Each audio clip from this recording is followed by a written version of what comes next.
আমরা যখন নবী সাল্লাল্লাহু আলাইহি ওয়াসাল্লামকে সালাম দেই, দুরূদ পাঠ করি, বিষ্ণু সাল্লাল্লাহু আলাইহি ওয়াসাল্লাম কবর থেকে ওই সালামের উত্তর দেন। আল্লাহ তাআলা ওনার রূহটাকে ফিরিয়ে দেন, উত্তর দেন। সাহাবারা বললেন, ইয়া রাসূলুল্লাহ, কিভাবে আপনি উত্তর দেন? আপনার দেহ মাটি খেয়ে ফেলবে না? রাসূল সাল্লাল্লাহু আলাইহি ওয়াসাল্লাম বললেন, ইন্নাল্লাহ তাবারাকা ওয়া তাআলা হাররামা আলাল আরদি আজসাদাল আম্বিয়া।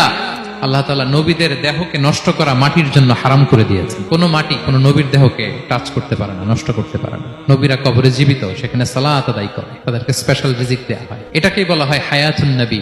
তিনি বারজাকি জগতে জীবিত, উনি উনার কবরে এখনো জীবিত অবস্থায় আছেন, হায়াতুন নবী। তবে আমরা এখন যেরকম জীবিত এরকম নয়, বারজাকি জগতের জীবিত। তিনি ইন্তেকাল করেছেন, মৃত্যুবরণ করেছেন, নিঃসন্দেহে তিনি বারজাকি জগতে চলে গিয়েছেন, কিন্তু সেই জগতে তিনি জীবিত। এবং বিষ্ণু সাল্লাল্লাহু আলাইহি ওয়াসাল্লাম বলেন, আজান শোনার পরে কেউ যদি এই দোয়াটা পড়ে, আল্লাহুম্মা রাব্বা হাযিহি দাওয়াতিত তাম্মা ওয়াস সালাতিল কাইমা আতি মুহাম্মাদানিল ওয়াসিলাতা ওয়াল ফাদিলা ওয়া বা'আথহু মাকামান মাহমুদা আল্লাযী ওয়া'আদতা।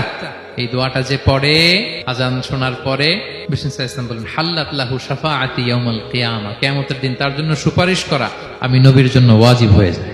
যারা পড়েন না পড়বেন। এবার কিয়ামতে বিষ্ণু সাল্লাল্লাহু আলাইহি ওয়াসাল্লামের কি ফিচার থাকবে একটু কিয়ামতের শুনে শেষ করি। বিষ্ণু সাল্লাল্লাহু আলাইহি ওয়াসাল্লাম বলেন, আনা আউয়ালু মান ইয়ানশাক্কু আনহুল কবরু। কিয়ামতের দিন ময়দানে মাহশারে, হাশরের ময়দানে সর্বপ্রথম আমি কবর ফুঁড়ে উপরে উঠে দাঁড়াবো।